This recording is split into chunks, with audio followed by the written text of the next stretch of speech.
In order for you to understand why Western civilization is very different than the Islamic world, you need to understand the history of Islam. When Prophet Muhammad supposedly revealed his revelation from the angel Gabriel that he is supposed to be the last of the prophets in the early 600s, he started preaching in his own city, Mecca. He tried to recruit friends and followers to be able to spread his religion.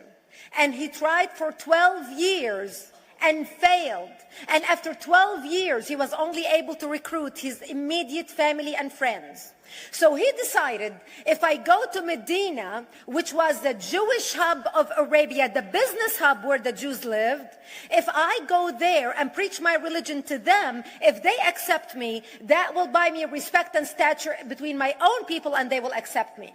So Prophet Muhammad started borrowing a lot from the Old Testament to make his religion more palpable to the Jews, to make it a lot similar. This is why you see a lot of similarities between Judaism and Islam. For example, Jews don't eat pigs, Muslims don't eat pigs. Jews pray a few times a day, Muslims pray a few times a day.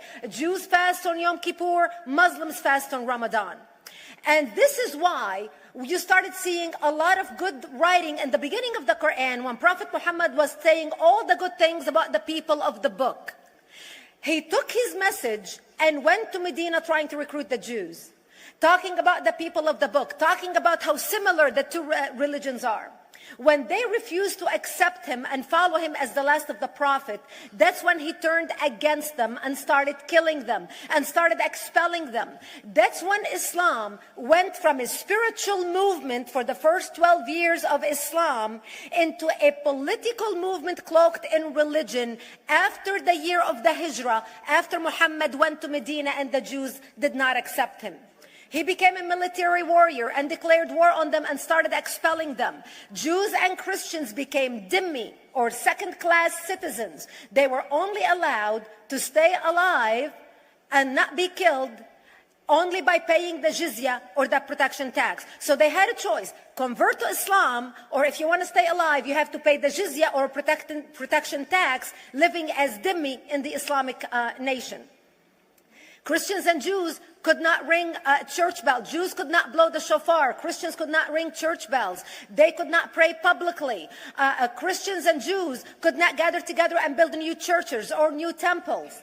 And the way they paid the jizya, or the protection tax, was in a monthly ceremony where they would get together downtown and the Jew would kneel on his knee and hand his goods to the mullah, who would take the goods as the price for buying the protection. And in many areas, Jews and Christians were given necklaces to wear as a receipt that they paid their jizya, or their protection tax. Jews considered najis under Islam. Najis is bodily fluid. Najis is garbage. Najis is dogs. Najis is dirty. So Christians and Jews were treated as second-class citizens. Islam continued to grow. As Islam grew, more people became dhimmi, or second-class citizens. Jews and Christians were given identifiable clothing. The yellow star, which was given to the Jews, that most people think is a German invention. It was actually an Islamic invention in the 9th century in Iraq by the second Khalif al-Mutawakkil of Iraq, who invented the yellow star for the Jews to be identified as they walked down the street. Because Jews were considered najis, if a Muslim man or a Jew walked on the same side of the street, the Jew had to cross the other side so the Muslim man can walk, so he's not dirtied by the filth of the Jew. Christians were given the zunnar, the belt, which most of you men are wearing right now. That was an Islamic invention for the Christians. Islam continued to grow. They went all the way to Jerusalem. They conquered Jerusalem. Christians couldn't ring their church bells in Jerusalem. The Pope in Rome in 1090 told the Christians, how could you sit idly by and allow your brethren to suffer like this in the Holy Land? You need to go liberate the Christians. You need to go help the Christians. That's why the Crusaders were launched. The Crusaders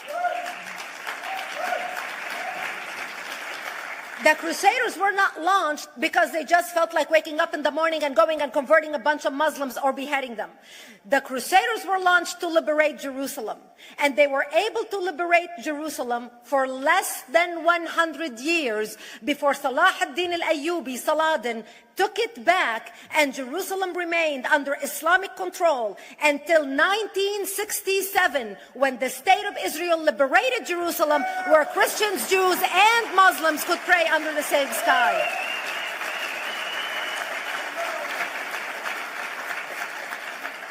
The Crusaders continued fighting Islam, and for 300 years they tried and failed. And by the 1300s, the Crusaders disappeared because they could not win against Islam.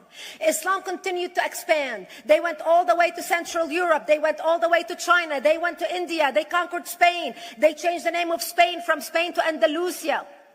And they started, as they advanced, as they conquered more nations, more people paid the jizya, or the protection tax. And this is how the Islamic Empire grew. It went all the way until they was stopped at the gates of Vienna on 9/11. 9/11 is not a date that Osama Bin Laden just picked out of a hat. 9/11 is a symbolic date in the Islamic calendar. By the 1600s, Islam had covered more of the earth's surface than the Roman Empire did at its peak.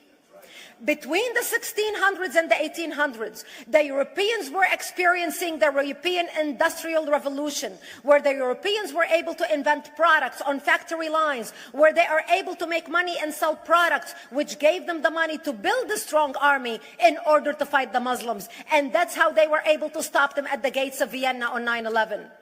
The Europeans started the pushback against Islam. They pushed them out of Europe. They pushed them out of all the way to the Middle East and North Africa. By 1924, the Islamic Empire ended. In 1924, the Islamic Caliphate ended in Turkey by President Ataturk, who was a secularist. He ended the Islamic Empire, and he gave women rights to vote. He gave women a right to an education, a right to work, a right to choose a husband. He forbid women from wearing the hijab. He forbid men from wearing the beard. The Muslims hate him so much that they consider him a Jewish agent, because they believe that his mother and her bloodline was Jewish, and that was the influence on Ataturk. By the time the Islamic Empire, or the Islamic Caliphate, or the Islamic State ended in 1924, the Islamic Caliphate had existed for 1400 years, and it ended less than 100 years ago. By the time the Islamic Caliphate ended in 1924, 270 million people around the world were killed by Islam. 270 million. And we didn't have weapons of mass destruction, and there was nuclear weapons. All of these people were killed, butchered by the sword.